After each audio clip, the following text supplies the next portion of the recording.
Hello class 9. Today I am going to teach you the very first poem of your book, and the name of the poem is The Road Not Taken. वो सड़क जिस पर मैं नहीं गया. So this well-known poem is about making choices and the choices that shape us. Robert Frost is an American poet who writes simply but insightfully about common ordinary experiences. तो Robert Frost की ये खासियत है कि वो बहुत simple चीज़ों के बारे में लिखते हैं, लेकिन वो जो सिंपल चीज़ें होती हैं वो उनका जो मैसेज होता है ना, तो मैसेज बहुत ही हाई होता है और वो काफ़ी ज़्यादा वैल्यूएबल होता है. तो now without wasting any time let's move to the poem. Two roads diverged in a yellow wood and sorry I could not travel both. तो एक बार क्या हुआ कि poet was going somewhere and फिर वो एक ऐसी पोजीशन पे आता है जहाँ पे रोड दो जगह डाइवर्ज हो रहे थे. ठीक है, जिसे हम हिंदी में दो राह कहते हैं. ठीक. So and sorry I could not travel both and be one traveller long I stood. और जाहिर सी बात है एक इंसान एक साथ दो सड़क पे तो नहीं जा सकता, और चूँकि ये अकेला ट्रैवलर भी था तो लॉन्ग आई स्टूड, तो मैं ना काफ़ी देर वहीं पर खड़ा हो गया. And looked down one as far as I could. और मैंने एक रास्ते को देखा जितनी दूर मैं देख सकता था. To where it bent in the undergrowth. और मैंने देखा कि आगे जा कर के ना ये सड़क मुड़ गई थी. तो जहाँ पर ये मुड़ रही थी तो उसके सामने कुछ छोटी छोटी झाड़ियाँ थी. तो ऐसा लग रहा था जैसे रोड जा कर के उन झाड़ियों में कहीं गुम हो गई. Then took the other. फिर मैंने दूसरे को देखा. Just as fair and having perhaps the better claim. ये देखने में थोड़ा ज़्यादा अच्छा लग रहा था और शायद ये अच्छा आइडिया होता अगर मैं इस रास्ते पर जाता, या अगर ये मेरी अच्छी चॉइस होती if I had chosen this. So because it was grassy and wanted wear. क्योंकि ग्रासी था, मतलब दोनों तरफ सड़क पे घास उगे हुए थे और जैसा मतलब देखने में भी बड़ा ये प्लीजेंट सा लग रहा था. Though as for that the passing there had worn them really about the same. Though as for that the passing there. अब यदि मैं बात करूँ उस रास्ते से गुजरने की या गुजरने वालों की, तो had worn them really about the same. तो वो दोनों लगभग एक ही जैसे दिख रहे थे. मतलब अगर बात करें कि उस रास्ते पे कितने लोगों ने ट्रैवल की, तो देखो जिस रास्ते पे ज़्यादा लोग ट्रैवल करते हैं तो क्या होता है, वो अगर रास्ता मान लो इनकेस कच्चा सड़क है तो वो बैठा हुआ होता है ना. और अगर जिस तरह मतलब बैठा हुआ इन द सेंस कि इस पर बहुत ज़्यादा डस्ट वगैरह से नहीं होती. ठीक है, और वो रास्ता और इस पर एक ट्रैक मतलब दिख रहा होता है, एक पाथ वे दिख रहा होता है. और वो रास्ते जिस पे कम लोग चले होते हैं तो उस पर थोड़ी बहुत घास उगाती हैं. ठीक है, तो लेकिन यहाँ पे फ़िलहाल ऐसा दोनों को देख करके बहुत ज़्यादा डिफरेंस समझ में नहीं आ रहा था. And both that morning equally lay in leaves no step had trodden black.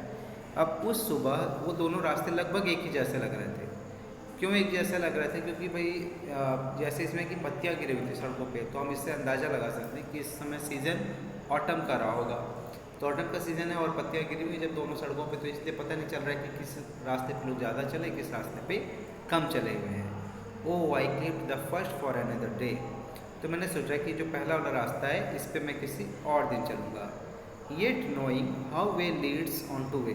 हालांकि मुझे पता था कि जो मैं कह रहा हूँ कि किसी दूसरे दिन इस पर चलूँगा तो वो शायद मेरे लिए पॉसिबल नहीं होगा.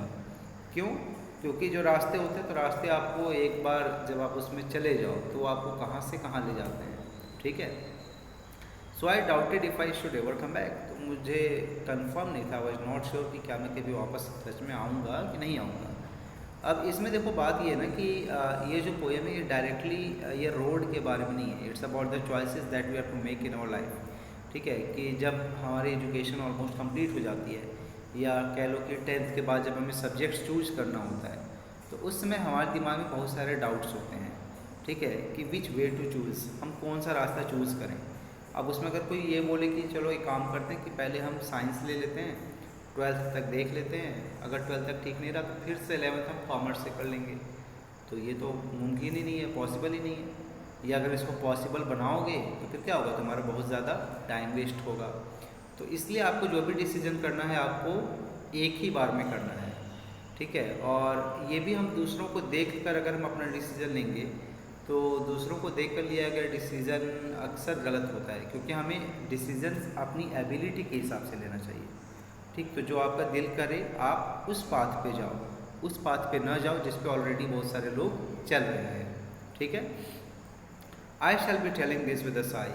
अब ना उसने जो भी सड़क लेनी थी वो उसने ले ली, वो उस रास्ते से चला गया। अब ये कह रहा है कि I shall be telling this with a sigh, कह रहा है कि मैं ये बात बड़ी सुकून के साथ बता रहूँगा, गहरी सांस लेकर के, कि somewhere ages and ages hence. ठीक है, कि आज से बहुत पहले काफ़ी वक्त हो गया, मैंने क्या किया था, two roads diverged in a wood. दो रास्ते से, जंगल में दो रास्ते थे जो कि दो अलग अलग डायरेक्शन में जा रहे थे। And I took the one less travelled by, और मैंने उस रास्ते को सॉरी और मैंने उस रास्ते को चूज़ किया जिस पे लोगों ने बहुत कम सफ़र किया था। And that has made all the difference, और बस उस एक फैसले से ही आज बहुत बड़ा डिफरेंस मुझे देखने को मिला। ठीक है, तो अब इसका जो रिज़ल्ट आया उस रोड को चूज़ करने का, वो कैसा रहा आपके हिसाब से, पॉजिटिव और नेगेटिव। ठीक है, होपफुली दैट वाज पॉजिटिव।